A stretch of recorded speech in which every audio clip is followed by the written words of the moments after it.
Al Papa Pío XII le tocó la nada fácil situación de gobernar la Iglesia durante la Segunda Guerra Mundial.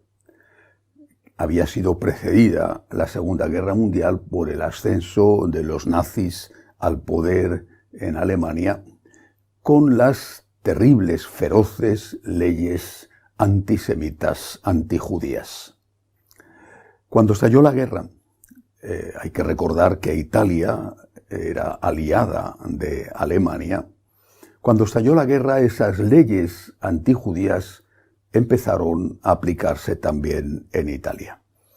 Pío XII, en el Vaticano, en Castel Gandolfo, y en tantos conventos, parroquias, no solo de Roma, sino de muchas ciudades italianas, es famoso el caso de Asís, ordenó que se acogieran a los judíos para evitar que fueran deportados a los campos de concentración. Un diplomático israelí, Pinchas Lapide, dijo que gracias a Pío XII se habían salvado 700.000 judíos del Holocausto.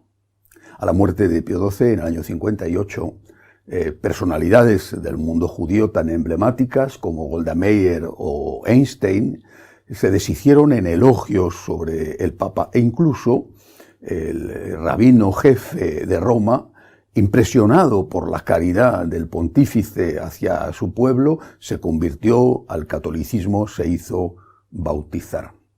Sin embargo, muy pocos años después de su muerte, se estrenó una obra de teatro, El Vicario, donde se lanzaba todo tipo de acusaciones contra el pontífice ya difunto.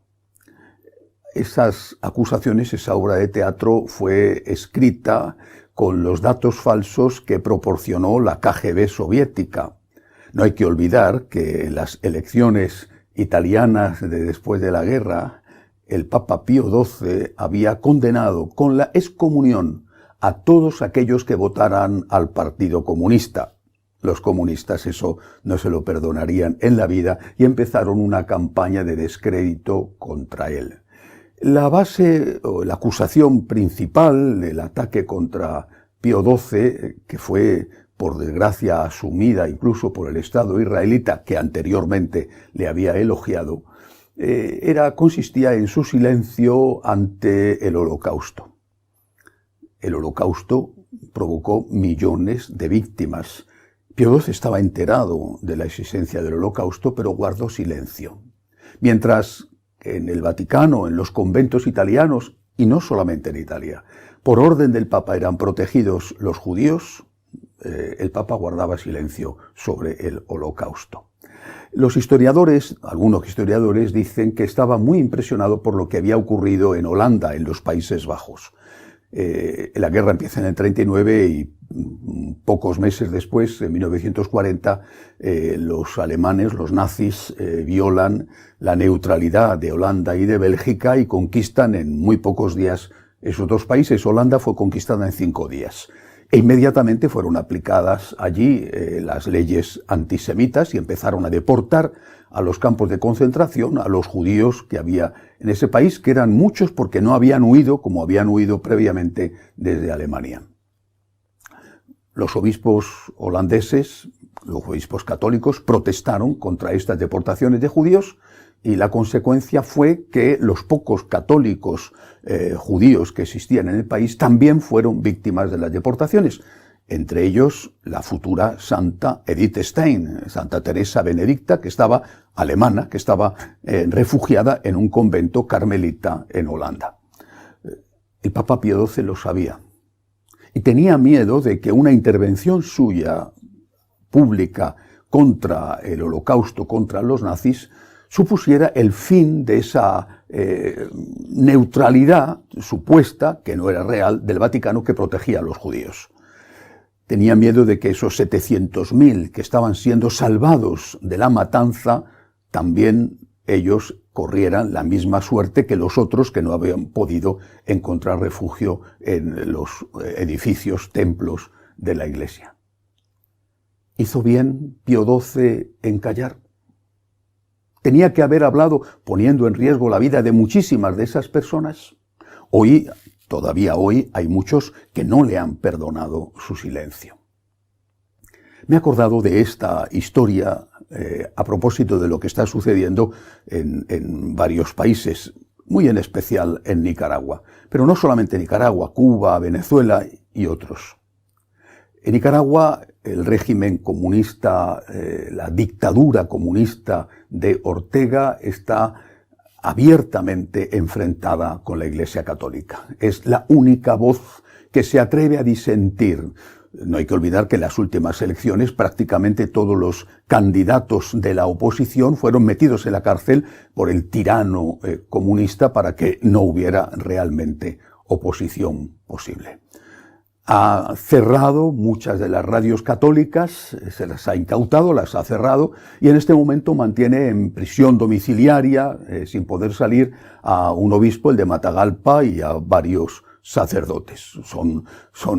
Han dado la vuelta al mundo las fotografías de este obispo en la calle, de rodillas, con los brazos al cielo, rodeado por la policía, o que se atreve a salir con el Santísimo para romper el bloqueo a que estaba sometido, porque le impedían incluso celebrar misa con la gente, y de hecho tiene que celebrar misa en su capilla con esos pocos sacerdotes que están con él. Se está criticando muchísimo, algunos desde luego, al Papa Francisco porque guarda silencio. Ha guardado silencio también cuando hace unos meses fue expulsado del país el nuncio del Vaticano en Nicaragua. También guardó silencio en el caso de Venezuela, no del mismo modo, aquello ha sido distinto, hubo intervenciones, pero no hubo una condena explícita, abierta, fuerte contra el régimen tirano de Maduro en Venezuela.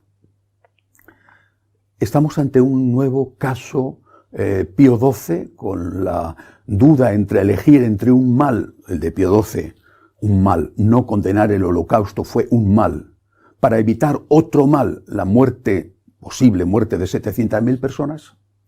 ¿Estamos ante un caso parecido? Es verdad que el Papa sí que ha hablado, concretamente hay un caso reciente, desde mi punto de vista desafortunado, cuando él dijo en una entrevista que tenía una relación personal con Raúl Castro, bueno, hermano de Fidel Castro y uno de la lista de dictadores cubanos. Es una declaración ambigua, porque toda relación entre personas es personal, incluso una relación de odio es una relación personal, pero se da por supuesto de que hablaba de una relación de amistad, aunque no lo dijo explícitamente, habló de una relación personal. ¿Qué hubiera sucedido si, por ejemplo, San Juan Pablo II hubiera dicho que tenía una relación personal con Pinochet, que no la tenía? Estuvo en el balcón de la Casa de Gobierno en Santiago de Chile cuando visitó ese país acompañado de Pinochet, pero hasta ahí no hubo ningún tipo de declaración de amistad. ¿Pero qué hubiera pasado si hubiera ocurrido? Se lo habrían comido vivo, literalmente. Los ataques habrían sido feroces. A muchos les ha dolido esas declaraciones del Papa de su relación con Raúl Castro. A muchos católicos les ha dolido. Creo que eran declaraciones innecesarias. Pero ese silencio del Papa es sinónimo de que él está apoyando la dictadura comunista de Nicaragua, de Venezuela, de Cuba. ¿Se puede decir realmente que su silencio es una forma de apoyo al comunismo? Vuelvo a repetir, hay que fijarse en antecedentes y hay que ser muy prudente a la hora de juzgar. ¿Tenemos todos los datos en la mano? ¿Sabemos si el Vaticano, el Papa, el Vaticano, ha consultado a los obispos de Nicaragua sobre lo que convenía hacer, si había que hacer una declaración pública de condena? ¿Lo sabemos? ¿Sabemos si se consultó a la Conferencia Episcopal Venezolana? Los obispos venezolanos han sido extraordinariamente valientes a la hora de enfrentarse con el régimen corrupto, dictador de Maduro en Venezuela. Han sido ejemplares. ¿Se les consultó sobre si era suficiente eso o querían un apoyo explícito del Papa de condena al régimen? ¿Sabemos lo que opinan los curas nicaragüenses, por ejemplo, que si hubiera esa condena, repito, el caso de Pío XII con el Holocausto, muchos de ellos podrían ser ejecutados. Y no digo porque llegara la policía y los pegara un tiro, no, sino porque llegaran delincuentes comunes, que es el brazo paramilitar de estos gobiernos asesinos, y diciendo que era un asalto para robar, mataran a un buen puñado de ellos. ¿Sabemos lo que opinan? Es muy arriesgado juzgar sin tener todos los datos en la mano. No estoy diciendo con esto que la postura del Vaticano con su silencio sea la correcta. No lo sé. Es posible que esté equivocado. Pero lo que sí que sé es que cuando hay decisiones tan complejas, sobre todo decisiones que pueden implicar la vida de miles de personas, no conviene precipitarse y juzgar a la ligera. Y sobre todo es que es muy fácil exigir condenas rotundas y descalificaciones cuando tú no eres víctima o no puedes ser víctima. Es decir, cuando estás cómodamente instalado fuera del país, viviendo bien, sin miedo a que a ti te pase nada, y exiges que alguien alce la voz. Y alguien alce la voz, pero si hay que pagar consecuencias, las pagarán los que están dentro y los que lo están pasando mal. Insisto, no sé si el silencio es lo que hay que hacer.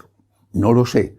Pero sí sé que hay que ser muy prudentes, que no hay que juzgar a la ligera y que la historia nos enseña que a veces las decisiones importantes son siempre ambiguas y que si se toma una quedas mal con uno, si se toma la otra quedas mal con otro. ¿Hizo mal Pío XII al no condenar el Holocausto si eso hubiera supuesto la muerte de 700.000 personas? ¿Hizo mal? Le condenan porque se cayó, ciertamente, pero salvó a 700.000 personas. Si hubiéramos estado en su lugar, ¿qué habríamos hecho? Habríamos dicho, desde la comodidad de que a nosotros no nos pasará nada, habríamos dicho, el Holocausto es un genocidio espantoso, 700.000 personas más a las cámaras de gas. ¿Lo habríamos dicho? Seamos muy prudentes, muy respetuosos con la conciencia ajena.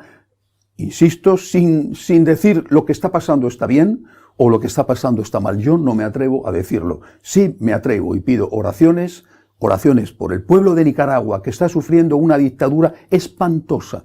Lo mismo que el pueblo de Venezuela o el pueblo de Cuba y otros.